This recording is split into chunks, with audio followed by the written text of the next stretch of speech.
దేవుడు గడిచిన కాలమంతా తన కృపారెక్కల కింద మనలందరినీ దాచిపెట్టి సజీవులుగా ఉంచి దినాన మరలా ఆయన మందిరంలో చేరి ఆయన్ని గణపరచడానికి దేవాతి దేవుడు మనకిచ్చిన మంచి అవకాశాన్ని బట్టి దేవునికి స్తోత్రం చెల్లిద్దామండి. హల్లెలూయా. కీర్తనకారుడు ఒక మాట చెప్తాడు, యెహోవా ప్రతి ఉదయమున నీ కృపావార్త నాకు వినిపించుము అంటాడు. ఈరోజు ఆ కృపావార్త దేవుడు మనకు కూడా వినిపించాడు గనుకనే ఈరోజు ఇక్కడ సజీవులుగా ఉన్నాం. నమ్మిన వారు ఒకసారి దేవునికి స్తోత్రం చెల్లిద్దామండి. హల్లెలూయా. చాలామంది ఆ కృపావార్త విన్నారు, దేవుని మందిరానికి వచ్చారు. వినలేని వారు గృహాల్లో ఉండిపోయారు. దేవుడు వారిని కూడా దీవించి మరి ఒకసారి తీసుకురావాలని మనందరం ప్రార్థన చేద్దాం. దేవుడు నాకు ఇచ్చిన ఈ శ్రేష్టమైన అవకాశాన్ని బట్టి దేవదేవునికి స్తుతులు చెల్లిస్తూ ఉన్నానండి. మన మధ్యలో చదవబడినటువంటి వాక్య భాగాన్ని గనక మనం ధ్యానం చేస్తే ఇది కూడా ఉత్సాహ సమయాల్లో పాడుకునేటువంటి కీర్తన, సంతోష సమయంలో పాడినటువంటి కీర్తనగా మనం చూస్తూ ఉన్నాం. ఈ కీర్తన సారాంశం ఏంటి అని మనం ఆలోచన చేస్తే, దేవుడు భక్తుని జీవితంలో చేసిన ప్రతి మేలును జ్ఞాపకం చేసుకుంటూ కృతజ్ఞత కలిగిన హృదయంతో, నిండిన హృదయం కలిగిన వాడిగా దేవుని సముఖానికి వచ్చి చేస్తున్న ప్రార్థన, లేదా దేవుడు తన జీవితంలో తప్పించినటువంటి ప్రమాదాలు కానివ్వండి, మరణకరమైన వ్యాధుల నుంచి కానివ్వండి, అనేకమైనటువంటి ఇబ్బందులు సమస్యల్లోంచి దేవుడు ఆ వ్యక్తిని విడిపించిన విధానాన్ని బట్టి దేవుని సముఖానికి వచ్చి ప్రార్థన చేస్తున్నాడు. ప్రార్థన మాత్రమే కాదు కానీ ఒక తీర్మానంతో కూడినటువంటి ప్రార్థన భక్తుడు ఇక్కడ చేస్తూ ఉన్నాడు. ఈరోజు ఇక్కడ కూర్చున్న మనందరం కూడా ప్రార్థన చేస్తాం కదండి. మన ప్రార్థనలో తీర్మానం ఉంటుందా? దేవునితో ఒక నిబంధన చేసుకుంటున్నామా? అలా చేసుకున్న వారు ఒకసారి దేవునికి స్తోత్రం చెల్లిద్దామా? హల్లెలూయా. మన ప్రార్థన ఎప్పుడు కూడా ఒక సమర్పణతో కూడిందిగా ఉండాలి. దేవుని ఆశీర్వాదం ఎప్పుడు కూడా ఒక ఆజ్ఞతో ఎలా మనకిచ్చాడో అలాగే మన ప్రార్థనా జీవితాలు కూడా ఒక సమర్పణతో ముడిపడినవిగా ఉండాలి. ఒక అర్పణతో దేవునికి అప్పగించుకునే వారిగా ఉండాలి. భక్తుడి జీవితంలో కూడా దేవుడు చేసిన మహోపకారాలన్నింటిని బట్టి, ఆయన జీవితంలో చేసిన మేలులను బట్టి భక్తుడు ఒక 5 తీర్మానాలు ఈ యొక్క వాక్యంలో చేసుకున్నాడు. ఆ తీర్మానాలు ఏంటో మనం కూడా ధ్యానం చేద్దాం. ధ్యానం చేస్తున్న మనం విని విడిచి వెళ్ళిపోతే మనల్ని మనం మోసపరుచుకున్నట్లే అవుతుంది. యాకోబు భక్తుడు చెప్తున్న మాట ఏంటండి? మనందరికీ కంటత రావాలి. వాక్యమును వినివారు మాత్రమై ఉంటే మిమ్మల్ని మీరు మోసపుచ్చుకున్న వారు అవుతారు, కానీ వాక్యం ప్రకారం జీవిస్తూ దాన్ని మన హృదయంలో భద్రపరుచుకొని దాని ప్రకారం జీవించువారు మరి ధన్యులు అని దేవుని వాక్యం సెలవిస్తుంది. ఇక్కడ కూర్చున్న మనం అందరం కూడా ధన్యులు. ఏంటి ఆ తీర్మానాలు చూద్దాం. చూడండి, ఒక్కొక్కటిగా చూస్తే మొట్టమొదటిగా మనం చూసినట్లయితే 116వ కీర్తన మొదటి వచనాన్ని ఒకసారి చదువుదామండి. యెహోవా నా మొరను నా విన్నపములను ఆలకించి ఉన్నాడు, కాగా నేను ఆయనను ప్రేమించుచున్నాను. దేవునికి స్తోత్రం కలుగును గాక. హల్లెలూయా. మొట్టమొదటి భక్తుడు తన జీవితంలో చేసుకున్న తీర్మానం, తను పొందుకున్న మేలులకు కృతజ్ఞతగా దేవునికి ఒక తీర్మానం లేదా ఒక నిర్ణయాన్ని దేవుని సందులో విడిచిపెడతా ఉన్నాడు. ఏంటి ఆ నిర్ణయం అంటే, అయ్యా నేను నిన్ను ప్రేమిస్తాను. ఇక్కడ ఉన్న దేవుని ప్రేమించారు. ఒకసారి దేవునికి స్తోత్రం చెల్లిద్దామండి. హల్లెలూయా. దేవుణ్ణి ప్రేమించాము అనే మాటతో చెప్పడం చాలా ఈజీ, కానీ మన క్రియల్లో దాన్ని కనపరచాలి. దేవుణ్ణి ప్రేమించడం అంటే ఏంటో భక్తుడు తన జీవితంలోంచి మనకు చెప్తా ఉన్నాడు. ఎందుకు దేవుణ్ణి ప్రేమించాడు? అసలు దేవుణ్ణి మనం ఎందుకు ప్రేమించాలి? ప్రతిసారి దేవుని వాక్యంలోంచి మనం ధ్యానం చేస్తూ ఉంటాం కదండి. దేవుణ్ణి ప్రేమించండి, ఆయన పూర్ణ మనసుతో ప్రేమించండి, పూర్ణాత్మతో ప్రేమించండి, ఆరాధించండి అని భక్తులు చెప్తా ఉన్నప్పుడు అసలు దేవుణ్ణి మనం ఎందుకు ప్రేమించాలి అని అంటే, మొదటి యోహాను పత్రిక 4వ అధ్యాయము చూద్దాం. చూడండి, మొదటి యోహాను పత్రిక 4వ అధ్యాయము 10-11 వచనాల్లో చక్కటి జవాబు అక్కడ భక్తుడు పొందుపరిచాడు. మొదటి యోహాను పత్రిక 4వ అధ్యాయము 10-11 వచనాలు ఒకసారి తీసిన వారు చదవండమ్మా. ఆయనను మనం ప్రేమించలేదు, కానీ మొదట ఆయనే మనలను ప్రేమించాడంట. దేవునికి స్తోత్రం కలుగును గాక. హల్లెలూయా. ఈ లోకంలో ప్రేమలన్నీ ఎలాంటివంటే, నువ్వేదన్నా ఇస్తే నేను నిన్ను ప్రేమిస్తా, నువ్వేమన్నా నాకు లాభం చేకూరిస్తే నేను నిన్ను ప్రేమిస్తా, డబ్బు ఇస్తే ప్రేమిస్తా అనేటువంటి ప్రేమలు మనం చూస్తూ ఉన్నాం. కానీ దేవుని ప్రేమ శాశ్వతమైన ప్రేమ. ఇర్మియా గ్రంథంలో అంటాడు భక్తుడు, విడువక నీ ఎడల నేను శాశ్వతమైన ప్రేమను చూపిస్తున్నాడు. దేవుడు ఎలాంటి ప్రేమను చూపిస్తున్నాడు అంటండి? శాశ్వతమైన ప్రేమ, ధనంతో కొనలేని ప్రేమ, విలువైనటువంటి ప్రేమను మన పట్ల ఆయన చూపుతా ఉన్నాడు. అయితే ఆయన అంటున్న మాట ఏంటంటే, నీవు నన్ను ఎరగలేదు, నీవు నన్ను ప్రేమించలేదు, నీవు నన్ను ఎన్నుకోలేదు, నీవు నా దగ్గరికి రాలేదు, కానీ మొట్టమొదట నేనే నిన్ను పట్టుకున్నాను, ప్రజల్లో నుండి నిన్ను ప్రత్యేకపరచుకున్నాను. మొదటి పేతురు పత్రికలో ఉంటుంది కదండి, చీకటిలో నుండి అనగా ఆశ్చర్యకరమైన తన వెలుగులోనికి దేవుడు మనల్ని పిలిచాడండి. దేవుడు ఇక్కడ కూర్చున్న మనం ఎవ్వరం కూడా దేవుని మొదటగా ప్రేమించలేదు, ఆయన సన్నిధికి రాలేదు, ఆయన్ని మనం ఎరిగిన వారం కాదు, ఆయన్ని ఆరాధించిన వారం కాదు. అయితే దేవుని యొక్క అపారమైన కృప, ఆయన యొక్క వాత్సల్యత, ఆయన యొక్క కనికరాన్ని బట్టి దేవుడు మనల్ని ప్రేమించాడు. మొట్టమొదటగా ఆయనే మనల్ని ప్రేమించాడు, ఆయనే మనల్ని గుర్తించాడు, ఆయనే మనల్ని తల్లి గర్భంలో ఉండగా ఆయనే మనల్ని ఏర్పాటు చేసుకున్నాడు. గనకనే ఆయన మనల్ని ప్రేమించాడు, గనక మనం ఆయన్ని ప్రేమించేవారిగా ఉండాలి. భక్తుడు అంటున్నాడు, అయ్యా నా జీవితంలో కలిగినటువంటి భయంకరమైనటువంటి పరిస్థితుల మధ్యలో నుంచి, మరణకరమైనటువంటి వ్యాధుల్లో నుంచి, మరి అపవాది చేతిలో నుంచి నన్ను విడిపించావు గనకయ్యా నేను నిన్నే ప్రేమిస్తాను. దేవునికి స్తోత్రం కలుగును గాక, హల్లెలూయా.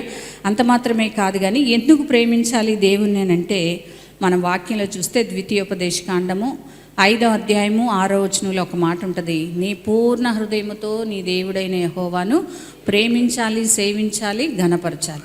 ఇది దేవుని ఆజ్ఞ అండి. ఇది ఎవరిచ్చారు? ద్వితీయోపదేశకాండములో మోషే భక్తుడు తన ప్రజలైన ఇశ్రాయేలందరికీ చెప్తున్న మాట ఏంటంటే, నిన్ను ఐగుప్తు బానిసత్వం నుంచి, భయంకరమైనటువంటి శ్రమల కొలిమి నుంచి విడిపించిన నీ దేవుడైన యెహోవాను నీవు ప్రేమించాలి. నీ పూర్ణ బలముతో ప్రేమించాలి, పూర్ణ శక్తితో ప్రేమించాలి, పూర్ణ ఆత్మతో దేవుణ్ణి మాత్రమే ప్రేమించేవారిగా ఉండాలి. ఇక్కడ కూర్చున్న మనమందరం ఇందాక దేవుని ప్రేమించిన వారు దేవునికి స్తోత్రం చెల్లించండి అంటే అందరం చెల్లించాం కదండి. దేవుని ప్రేమించడం అంటే ఏంటో ఒక సాదృశ్యం మీకు చెప్తాను, మీ అందరికీ తెలిసే ఉంటుంది. విలియం కేరీ అనేటువంటి దైవ భక్తుడు ఇంగ్లాండ్ దేశం నుంచి ఇండియాకు వచ్చినప్పుడు మన యొక్క భారతదేశ మ్యాప్ను అక్కడ పెట్టుకొని ఆయన ప్రార్థన చేసేవారంట. ఏమని ప్రార్థన చేసేవారు తెలుసండి? అయ్యా ఈ భారతదేశంలో ఉన్నటువంటి, ఈ దేశంలో ఉన్నటువంటి ప్రాంతాలని నాకు ఇవ్వయ్యా, లేకపోతే నా ప్రాణాన్ని తీసుకో తండ్రి అని ప్రార్థన చేశాడు. అంత మాత్రమే కాదు కానీ ఆ భక్తుడు దేవుణ్ణి ప్రేమించాడు అని ఎందుకు నేను చెప్పానంటే, ఆయన సేవ చేస్తున్న దినాల్లో ఆయనకు ఒక కుమారుడు పుట్టి, వారు వచ్చిన ఇంగ్లాండ్ దేశం అంతా మీ అందరికీ తెలిసే ఉంటుంది. చాలా చల్లటి ప్రదేశం, మంచి ఆరోగ్యకరమైనటువంటి ఆ దేశం నుంచి వచ్చినటువంటి ఆయన ఈ దేశంలోకి వచ్చి, ఇండియాలోకి వచ్చి ఇక్కడ ఉన్నటువంటి భయంకరమైన వ్యాధులు, బలహీనతలు, వాతావరణ ప్రతికూలతలు, వీటన్నిటిని బట్టి ఒక కుమారుడు పుట్టగానే ఆ కుమారుడు ఆ వేడిమికి చనిపోయాడంట. చనిపోయినప్పుడు ఆయన అనుకున్నారంట అక్కడ ఉన్నవారంతా, ఇక దేవుణ్ణి ప్రేమించడం మానేస్తాడు, ఈయన ఖచ్చితంగా వారి దేశానికి వెళ్ళిపోతాడు, ఇంకా సువార్త ఇక్కడ జరగదు అనుకున్నారంట.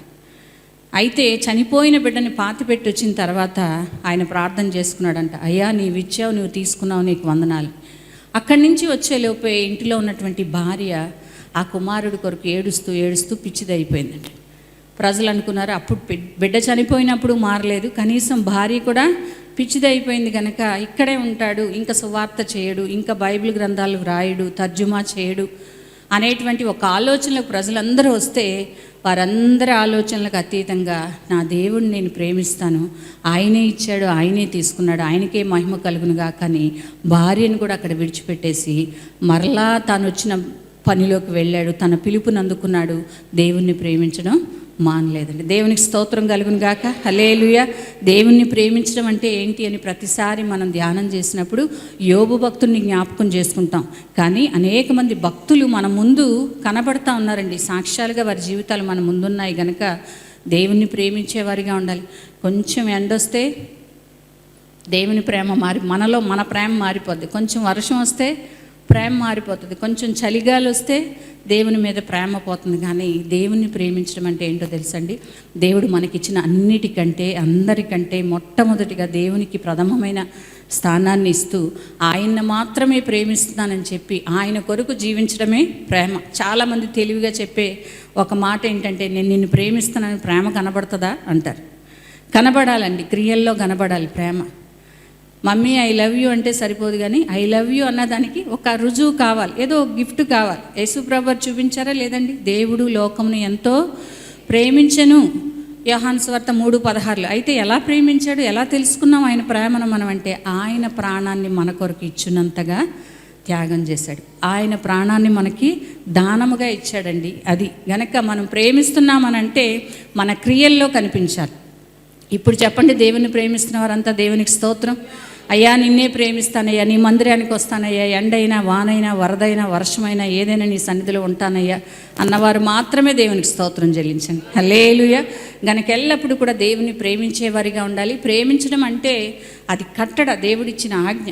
ఆ 10 ఆజ్ఞలు మనం అనుసరించినప్పుడే ఆయన ఇచ్చిన శ్రేష్టమైన ఆశీర్వాదాలు కూడా మనం పొందుకునే వారంగా ఉంటాం కనుక ప్రియ దేవుని సంగమా, ఇక్కడ భక్తుడు అంటున్నాడు, నా జీవితంలో నీవు చేసిన మహోపకారాలకు మొట్టమొదటిగా ఆయన తీసుకున్న నిర్ణయం ఏంటో తెలుసండి, నిన్ను మాత్రమే నేను ప్రేమిస్తానయ్యా. దావీదు భక్తుడు అలాగే ప్రేమించాడు. తనకున్న రాజ్యానికన్నా, అధికారానికన్నా, సింహాసనానికన్నా, ఇవ్వబడిన బిడ్డల కన్నా దేవుణ్ణే ప్రేమించాడు. దావీదు మాత్రమే కాదు కానీ ఆనాటి భక్తులందరూ కూడా మనకి ఎలా ఒక మాదిరిని చూపించారు. అబ్రహాముకు దేవుడు ఏకైక కుమారుని 100 సంవత్సరాల వయసులో ఇస్తే అబ్రహాం వెనుదీశాడండి. దేవుడు అడిగినప్పుడు, నీకంటే నాకేమీ ఎక్కువ కాదయ్యా, ఈ కాలిపోయిన బూడిదలో నుంచి కూడా సజీవుడిగా నా కుమారుని చేయగల శక్తివంతుడు నీవు ఉన్నావని చెప్పి ఆ కుమారుని దేవుడికి ఇవ్వడానికి ఇష్టపడ్డాడు. ప్రియ దేవుని సంగమా, ఈ దినం మనం దేవుని ప్రేమిస్తున్నామా? దేవుని ప్రేమించిన వారు దేవుని సన్నిధికి వస్తారు. దేవుని ప్రేమించిన వారు దేవుని ఆరాధిస్తారు. దేవుని ప్రేమించిన వారు మాత్రమే సంతోషంతో దేవుని స్తుతిస్తారు, సంతోషంగా దేవునికి ఇస్తారు. దేవునికి స్తోత్రం కలుగును గాక. హల్లెలూయా. గనక ఈరోజు భక్తునితో పాటు మన తీర్మానం కూడా ఏమై ఉండాలంటే, అయ్యా నా జీవితకాలం అంతా నిన్నే ప్రేమిస్తానయ్యా, నీవు తప్ప వేరొకరు నేను ప్రేమించనయ్యా. నీవు నాకు ఇచ్చిన కుటుంబం కానీ, బిడ్డలు కానీ, ఆస్తిపాస్తులు కానీ, అన్నిటికంటే మొదటిగా నిన్ను నేను ప్రేమిస్తానయ్యా అని ఈరోజు మనం కూడా ఒక తీర్మానం తీసుకొని దేవుని మందిరంలోంచి వెళ్ళేవారిగా ఉందాం. రెండోది చూస్తే అదే మొదటి వచనంలో అంటాడు, నా జీవితకాలం అంతా నీ సన్నిధిలోనే నేను గడుపుతానయ్యా. దేవునికి స్తోత్రం కలుగును గాక. హల్లెలూయా. ఈ మాట తప్ప, ఈ స్థలం తప్ప ప్రతి స్థలంలో ఉండడానికి అందరూ ఇష్టపడతాం కదండి. 48 డిగ్రీస్ ఎండలో ఉన్నప్పుడు 50 డిగ్రీల ఎండ కలుగుతుంది, బయటికి వెళ్ళొద్దని ప్రభుత్వం హెచ్చరించినా కూడా చుట్టాలింటికి వెళ్ళిన వారు వెళ్ళారు, పెళ్ళిళ్ళకి వెళ్ళారు, బంధువులతో వెళ్ళిన వారు వెళ్ళారు, విహారయాత్రలకు వెళ్ళిన వారు వెళ్ళారు. కానీ ఆయా స్థలాల్లో గడపడానికి ఇష్టపడతాం, కానీ దేవుని మందిరంలోకి రావడానికి చాలామంది ఇష్టపడరండి. ఆదివారం ఒక్కరోజేనండి మనం మందిరంలో కనబడాలి చాలు అనుకుంటా ఉంటారు. మనకిచ్చిన పిల్లల్ని ఒక 2 రోజులు స్కూల్కి పంపించి వారమంతా మానిపించేస్తే వాళ్ళు ప్రయోజకులు అయిపోతారండి. అవునమ్మా, పిల్లల్ని క్రమంగా వాళ్ళు వెళ్ళకపోయినా కొట్టో తిట్టో చెప్పి వారిని పంపిస్తాం. అలాగే దేవుని మందిరంలోకి వస్తున్న మనం కూడా ఆదివారం ఒక్క రోజు చాలండి అంటే ఈ ఆత్మీయ ఆహారం నీకు సరిపోదు. ఇంత దేహానికి ఒక్కరోజు భక్తి సరిపోదండి, ఒక్కరోజు ఆత్మీయ ఆహారం సరిపోదు. శుక్రవారం ఉండాలి, శనివారం ఉండాలి, బుధవారం ఉండాలి. దైవజనులు ఎప్పుడైతే ప్రార్థన పెడతారో ఆయా చోట్లలో ఆయా సమయాల్లో మనం అక్కడ ఉండగలిగితే ఈ 50 కేజీలు 60 కేజీల దేహానికి ఆహారం సరిపోతూ ఉంటుంది. మనిషికి సరిపడా ఆహారం పెట్టనప్పుడే నీరసం వస్తుంది కదండి.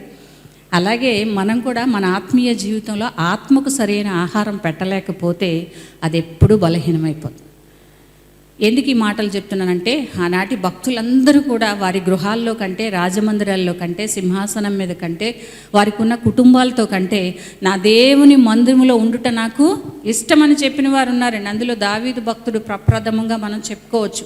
27వ కీర్తన 4వ వచనంలో అంటాడు, అయ్యా నాదొక్క ఆశ ఉంది అయ్యా, నాదొక్క కోరిక ఉంది. ఏంటి అంటే, నీ సన్నిధిలో నా జీవితకాలం అంతా ఉండాలయ్యా, నీ ప్రసన్నతను నేను చూడాలయ్యా, నిన్ను మాత్రమే ధ్యానించాలయ్యా అని చెప్పి దావీదు భక్తుడు ఆశపడతా ఉన్నాడు. దేవుడు ఆయన ఆశను తీర్చాడని. మొదట దేవుణ్ణి ప్రేమిస్తే, మొదట దేవుణ్ణి ఆరాధిస్తే, మొదట దేవుని స్థానాన్ని మనం కోరుకుంటే మనకి ఈ లోకంలో ఏది కావాలో అవన్నీ మన వెంట పరిగెట్టుకొని వస్తాయండి. 122వ కీర్తన 1వ వచనంలో దావీదు అంటాడు, నీ మందిరమునకు వెళుదామని జనులు ఒక్క మాట చెప్తే ఆయన ఏం చేశాడంటండి, బహుగా సంతోషించాడంట. ఈరోజు ఎవరు అడుగుతారో అని చెప్పి తలుపులు వేసుకొని లోపల కూర్చుంటా ఉన్నారు చాలామంది. ఎవరు పిలుస్తారో, పాస్టర్ అమ్మగారు ఫోన్ వస్తే, అమ్మో స్త్రీల గుడికి వచ్చేయమంటున్నారు, ఈ ఎండలో ఎలా వెళ్ళాలి, ఎండ దెబ్బ తగిలేస్తుంది, నల్లగా అయిపోతాం, ఇలా రకరకాల ఆలోచనలు చేస్తున్నాం. కానీ దేవుని సన్నిధి యొక్క ప్రాముఖ్యత, దేవుని సన్నిధిలో ఉన్న ఆశీర్వాదాల యొక్క విశిష్టత ఎరిగిన వారు ఎవ్వరూ కూడా దేవుని సన్నిధికి దూరంగా వెళ్ళరండి. దేవుని సన్నిధికి మనం ఎందుకు రావాలంటే దేవుడిచ్చినటువంటి ఆజ్ఞ. రాజులు, మహారాజులే పరిగెత్తుకుని దేవుని మందిరానికి వెళ్ళారండి. ఆ మందిరంలో ఆశీర్వాదం ఉంది, ఆరోగ్యం ఉంది, ఆనందం ఉంది, సంతోషం ఉంది, సమృద్ధైన దీవెనలు మనకి ఈ మందిరంలో దొరుకుతాయి. మన హృదయాలు కలవరంతో వస్తే నెమ్మదితో మనం వెళ్ళగలుగుతాం. మనం కొదువుతో ఈ మందిరానికి వస్తే సమృద్ధి కలిగిన దీవెనలు దేవుడు మనకిస్తాడు. అనారోగ్యంతో ఈ మందిరంలో కూర్చుంటే దేవుడు ఆరోగ్యంతో నిన్ను పంపిస్తాడు. గనక ప్రియ దేవుని సంగమా, దేవుని మందిరానికి మనం వచ్చేవారు. ఈ భక్తుడు చేసుకున్న శ్రేష్టమైన రెండో తీర్మానం ఏంటో తెలుసండి, నా జీవితకాలం అంతా నేను నీతో ఉంటానయ్యా. ఇంకా వాక్యంలో మనం చూసినట్లయితే ఎందుకు ఇలాంటి తీర్మానాన్ని చేసుకున్నాడంటే 3-4 వచనాలు ఒకసారి చదువుదామండి. మరణ బంధకములు నన్ను చుట్టుకొని ఉండెను, పాతాళపు వేదనలు నన్ను పట్టుకొని ఉండెను, శ్రమయు దుఃఖము నాకు కలిగెను. అప్పుడు యెహోవా దయచేసి నా ప్రాణమును రక్షించుమని ప్రార్థన చేశాడు. దేవుని సన్నిధిలో ఆయన చేసుకున్న తీర్మానం ఏంటో తెలుసంటే, ఆయన కలిగిన ఈ భయంకరమైన పరిస్థితులు, మరణ బంధకాలు, శత్రు సమూహాలు పట్టుకున్నప్పుడు విడిపించిన నా దేవునితో నేను ఉండాలని ఆశ కలిగిన వాడిగా, కోరిక కలిగిన వాడిగా భక్తుడు అంటున్నాడు, నా జీవితకాలం అంతా నేను నిన్నే స్తుతిస్తానయ్యా, నీ మందిరములో కాలం గడుపుతానయ్యా అంటున్నాడు. సంఖ్యాకాండం 20 వచనంలో కూడా మనం చూస్తే దేవుని మందిరముకు మనం ఎందుకు వెళ్ళాలో అక్కడ భక్తుడు చెప్తా ఉన్నాడు. సంఖ్యాకాండం తీసిన వారు ఒకసారి చదువుదామండి. నేను యెహోవాకు మొర్రపెట్టగా నా మొర్ర విని ఐగుప్తు బానిసత్వం నుంచి దూతను పంపి దేవుడు వారిని విడిపించాడు కనుక వారు ఎక్కడ ఉండాలని ఆశపడుతున్నారండి? నా జీవితకాలం అంతా నీ సన్నిధిలో నేను గడపాలని ఆశపడుతున్నానయ్యా, నీతో నేను ఉండాలని ఆశపడుతున్నాను ప్రభు అని ఇక్కడ భక్తుడు చెప్తా ఉన్నాడు. కనుక ప్రియ దేవుని సంగమా, దేవుని సన్నిధిలో మనం ఎల్లప్పుడూ కూడా నా జీవితకాలం అంతా దేవునికే మొర్ర పెడతానంటున్నాడు. దేవుని సన్నిధిలో మనం మొర్ర పెట్టేవారిగా ఉండాలి. ప్రార్థన వేరు, మొర్ర వేరు కదండి. ప్రార్థన అంటే ప్రభువా నీకు వందనాలు, నీకు స్తోత్రాలు అని చెప్పి వెళ్ళిపోతాం, దేవుడు చేసిన మహోపకారాలకి కృతజ్ఞతగా కానుక వేసి వెళ్తాం. కానీ మొర్ర పెట్టే అనుభవం అంటే ఏంటో తెలిసిన, ఆయన ఎదుట అంగలార్చడం, కన్నీరు కార్చడం, దేవుని పాదాలు పట్టుకొని వేడుకోవడం, నీవు తప్ప నాకు వేరే ఆధారం లేదయ్యా, నీవు తప్ప నాకు దిక్కు లేదు ప్రభువా, నీవే నా దిక్కు అని దేవునికి మొర్ర పెట్టే వారంగా మనం ఉండాలి. నిర్గమాకాండం 14:10 కూడా చదవక్కర్లేదు. కానీ ఆనాడు ఇశ్రాయేలు ప్రజలందరూ బానిసత్వంలో ఉండి దేవునికి మొర్రపెట్టినప్పుడు ఆయన అంటున్న మాట, నా ప్రజల మొరను నేను విన్నాను, వారి బాధను నేను కళ్ళారా చూశాను కనుక వారిని విడిపించాలని చెప్పి తన దాసుడైనటువంటి మోషేని దేవుడు పంపించాడు. ఈరోజు మొరపెడుతున్నామండి, మనం ప్రార్థన చేస్తున్నామా దేవుని సన్నిధిలో? ప్రార్థన చేసి మొక్కుబడిగా చేసి వెళ్ళిపోతాం. కానీ మొర్ర పెట్టే అనుభవంలోకి సంఘం రావాలండి. విశ్వాస జీవితంలో కన్నీరు గార్చి ప్రార్థన చేసే అనుభవానికి రావాలి. దేవుని సముఖంలో ప్రార్థన చేసే వారు మాత్రమే కాదు, కానీ మొర్ర పెట్టాలి, అనగా అంగలార్చే అనుభవాన్ని కలిగిన వారిగా ఉండాలి. ఇర్మియా భక్తుడు అంటాడు, తెలివి కలిగిన స్త్రీలను పిలవనంపుడి, రోదన చేసే స్త్రీలను పిలవనంపుడి. ఎందుకు దేవుని సన్నిధిలో రోదన చేయాలి? ఎందుకు అంగలార్చాలి? ఎందుకు దేవుని సన్నిధిలో మొరపెట్టాలంటే, రేపటి నీ బిడ్డల భవిష్యత్తు సంతోషంగా కొనసాగాలంటే, నీ జీవితకాలం అంతా సంతోషంతో ముందుకు వెళ్తూ అనేకులకు మాదిరికరంగా నీవు నేను ఉండాలంటే మొర్ర పెట్టే అనుభవంలోనికి మనం వచ్చేవారిగా ఉండాలి. ఈ లోకంలో ఎంత ప్రేమించే భర్త అయినా, భార్య అయినా, బిడ్డలైనా వారి ఫోన్స్ బిజీ రావచ్చు, తర్వాత చేయండి అని చెప్పొచ్చు, ఆ కాల్ ఫార్వర్డ్ అవుతుందని చెప్పొచ్చు. కానీ ఒకే ఒక నంబర్ ఉంది, మీ అందరికీ తెలిసే ఉంటుంది కదండి. ఇర్మియా గ్రంథం 33:3 అంటాడు, అది ఎప్పుడు బిజీ అని చెప్పదండి. నువ్వు ఏ సమయంలో చేసినా, ఏ అర్ధరాత్రి చేసినా, ఏ తెల్లవారుజాము చేసినా ఎప్పుడు కూడా బిజీగా ఉంది, కాల్ ఫార్వర్డ్ అవుతుందనే మాట మాత్రం ఎక్కడ చెప్పబడలేదు. ఎందుకంటే దేవుడు ఎల్లవేళలా నీతి మంతుల మొరవైపు ఆయన చెవియొగ్గి ఆలకిస్తాడు. తన పిల్లలైన వారు ఎప్పుడు మొర పెడతారు, ఏ సమయంలో మొర పెడతారు, ఏ అర్ధరాత్రి వేళ, ఏ తెల్లవారుజామున, ఎప్పుడు బాధలో, శ్రమలో, కష్టంలో ఉండి నాకు మొర పెడతారని చెప్పి ఆశతో ఎదురు చూస్తున్న దేవుడు మనకు సహాయం చేయడానికి సంసిద్ధుడిగా ఉన్నాడు. మనం మొర పెడుతున్నామండి. మన కుటుంబాల కోసం, బిడ్డల కోసం, ముందున్నటువంటి పరిస్థితులన్నీ ప్రతికూలంగా ఉన్నాయి, అనుకూలత ఎక్కడా కనబట్లేదు. ఇలాంటి పరిస్థితుల మధ్యలో మనం చేయగలిగింది ఒకే ఒక్క పని ఏంటో తెలుసండి, దేవుని పాదాలు పట్టుకుని ఆయనకు మొర్ర పెట్టేవారిగా ఉండాలి. కన్నీటితో ఆయన పాదాలు కడిగిన వారిగా ఉన్నప్పుడు ఆయన అంటున్నాడు, నీ ప్రార్థన నేను ఆలకిస్తాను, నేను నీకు ఉత్తరం ఇస్తాను, నీ పడి ఉన్న గుంటలో నుంచి నేను నిన్ను బయటికి తీసుకువస్తాను, శత్రువుల నుంచి నేను విడిపిస్తాను, నీకు అపాయము కలిగిన దాన్ని నేను క్షేమకరంగా మారుస్తాను, నాకు మొర్ర పెట్టమంటున్నాడు. భక్తుడు అంటున్నాడు ఇక్కడ, నేను నీకు మొర్ర పెడతానయ్యా, నా జీవితకాలం అంతా నేను నీకు మొర్ర పెడతానయ్యా అంటున్నాడు. మూడోదిగా చూస్తే, నేను దేవుని సన్నిధిని కాలం గడుపుదును. 9వ వచనం ఒకసారి చదువుదామండి. సజీవులున్న దేశంలో యెహోవా సన్నిధిని నేను కాలం గడుపుదును. దేవునికి స్తోత్రం కలుగును గాక, హల్లెలూయా. భక్తుడు చేసుకున్న మూడో తీర్మానం ఏంటో తెలుసండి, నేను దేవుని సన్నిధిలో కాలము గడుపుదును, అనగా సజీవులున్న దేశం. సజీవులున్న చోట ఏం జరుగుతుందండి? సజీవులు మాట్లాడగలుగుతారు, సజీవంగా ఉన్నవారు దేవుని స్తుతిస్తారు, సజీవంగా ఉన్నవారు దేవుని మందిరానికి వస్తారు, సజీవంగా ఉన్నవారు సంతోషిస్తారు. మృతులు ఎక్కడైనా దేవుని స్తుతిస్తారండి? మృతులు స్తుతించలేరు, వారు ప్రేమించలేరు, పగబెట్టుకోలేరు. కానీ సజీవులున్న దేశం అనగా దేవుని ప్రజలున్న చోట, దేవుని స్తుతించేవారున్న చోట, అనగా నీ మందిరములో నేను నా కాలాన్ని గడుపుతానయ్యా అంటున్నాడు. అదే ఇందాక మనం చెప్పుకున్నట్లుగా 27వ కీర్తన 4వ వచనం, అలాగే 84వ కీర్తన 1వ వచనంలో కోరహు భక్తులు అంటాడు, అయ్యా నీ మందిరమును చూడాలని నా ప్రాణము ఆశతో ఉంది. అది జీవం గల దేవుని దృష్టితో ఉన్నదంటండి. దృష్టించాలనే ఆశతో, కోరికతో ఉన్నారు. మందిరంలో ఏముంది అని అంటే, మందిరంలో జీవం కలిగిన దేవుడు ఉన్నాడని యాకోబు పత్రికలో భక్తుడు అంటాడు. మనం మందిరానికి వచ్చి వెళ్ళిపోతున్నాం అంటే కాదు, కానీ దేవుని సన్నిధిలో జీవం కలిగిన దేవుడు సంచరిస్తూ ఉన్నాడు. ఆయన నిన్ను నన్ను చూస్తూ ఉన్నాడు, నీ ఆరాధన చూస్తూ ఉన్నాడు, నీ మాటలు చూస్తూ ఉన్నాడు, నిన్ను ఆశీర్వదించడానికి నీ ప్రక్కన నిలవబడతా ఉన్నాడు. కనుక ఆయన ఉన్న చోటకి నీవు వస్తున్నావని జ్ఞాపకం ఉంచుకొని, అద్భుతాలు చేసే దేవుని దగ్గరికి వస్తున్నామని జ్ఞాపకం ఉంచుకొని ఆయన సన్నిధిలో కాలం గడపడానికి ఇష్టపడి ముందుకు వచ్చేవారిగా ఉందాం. 42వ కీర్తన 1వ వచనంలో కూడా చూస్తే భక్తుడు చెప్తున్నాడు, దుప్పి నీటి వాగుల కొరకు ఆశపడినట్లు దేవా నీ కొరకు నా ప్రాణము ఆశపడుచున్న. తృష్ణ కొరకు ఎప్పుడన్నా ఆశపడ్డామండి? మందిరానికి రాలేకపోతున్నాం, అయ్యో ఎండగా ఉందని ఎప్పుడన్నా ఆశపడ్డారా ఎవరైనా? ఎక్కడా లేదు, ఎక్కడ ఆశ కనబడలేదు. కానీ ఈరోజు దేవుడు మనల్ని హెచ్చరిస్తూ ఉన్నాడు, నువ్వు మందిరాన్ని నిర్లక్ష్యం చేస్తున్నావు, దేవుని సన్నిధిని నిర్లక్ష్యం చేస్తున్నావు, నీకు వచ్చే ఆశీర్వాదాలు నీవే పోగొట్టుకుంటున్నావు. కనుక దేవుని సంగమా, దేవుని మందిరములో ఉన్న శ్రేష్టమైన అద్భుతమైన ఆశీర్వాదాలు నీవు పొందుకోవాలంటే ఆయన సన్నిధికి రావాలి. దేవుని యొద్దకు రండి, అప్పుడు ఆయన మీ యొద్దకు వస్తాడు. మీరు ముందు మొరపెట్టండి, ఆయన ఆలకిస్తాడు.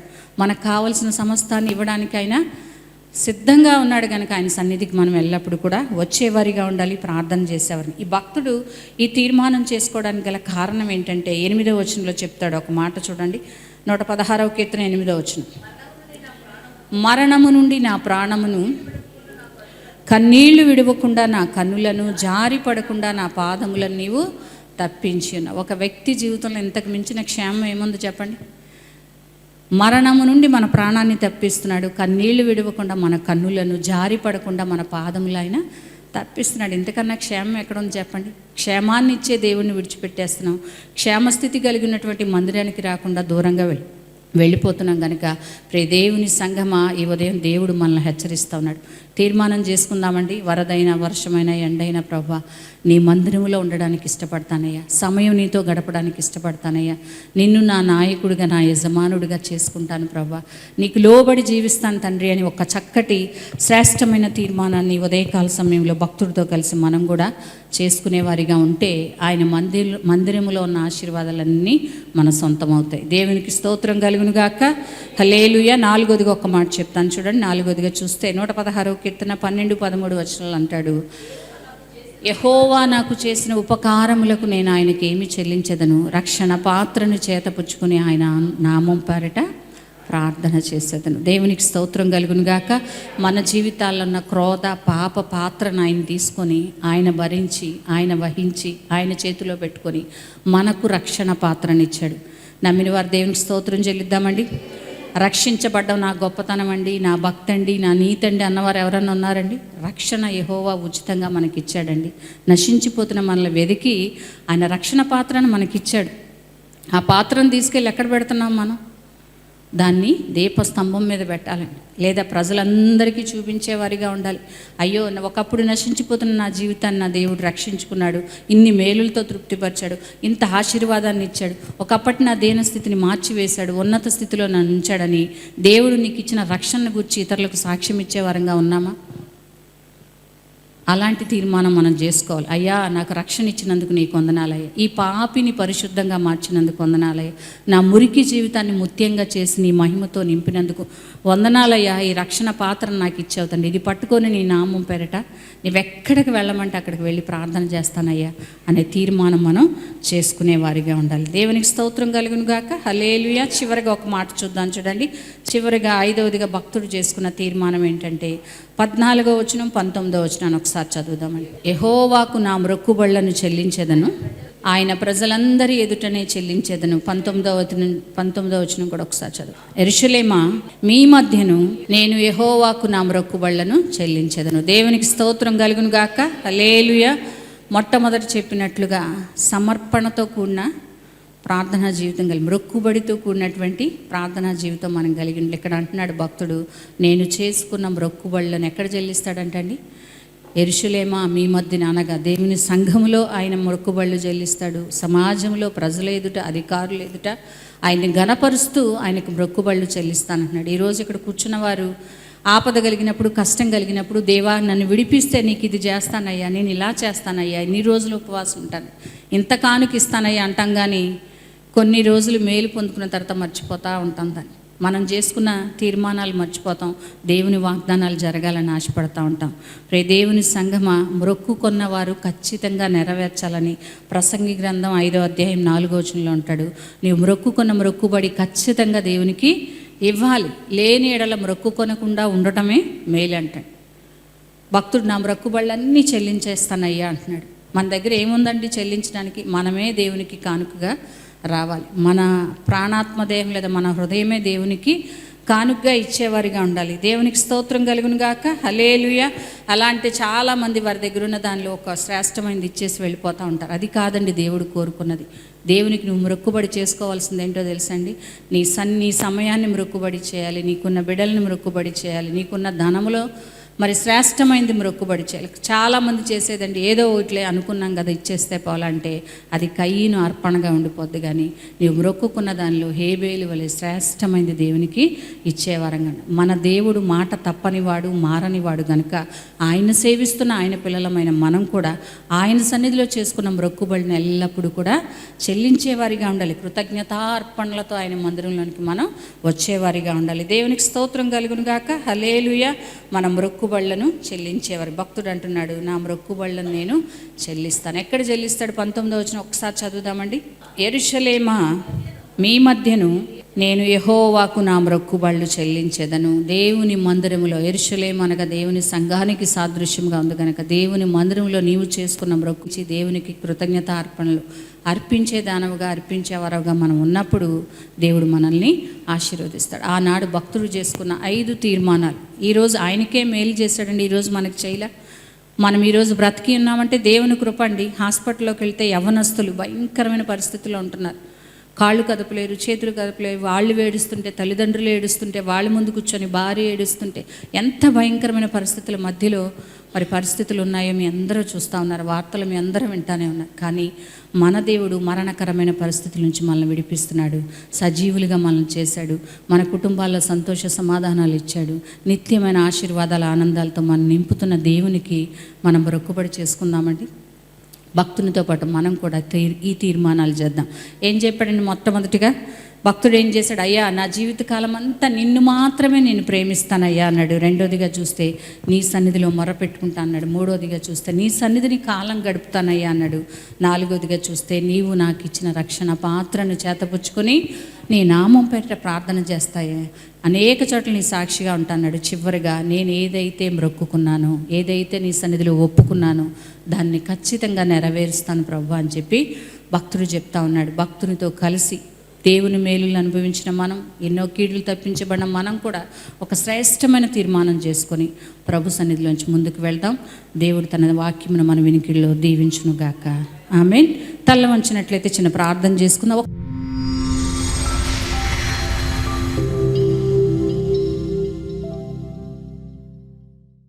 పరిశుద్ధుడా, మహోన్నతుడా, మహాగణుడువైన తండ్రి, నీ మహోన్నతమైన నామానికి వందనాలు ప్రభా.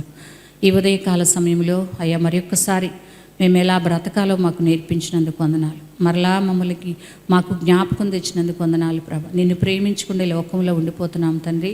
మమ్మల్ని క్షమించండి. నిన్ను మాత్రమే ప్రేమించేవారిగా, నీ నామాన్ని గణపరిచేవారిగా, నీ సన్నిధిని మొరపెట్టేవారంగా ప్రభా, నీ సన్నిధిని ఉండాలని ఆశ కలిగిన వారంగా, మేమనిన ప్రతి మొక్కుబడి నీ సన్నిధిలో చెల్లించేవారిగా మేము ఉండడానికి సహాయించండి. నీ వాక్యం ఉన్న ప్రతి బిడ్డను మేలుతో తృప్తిపరచండి.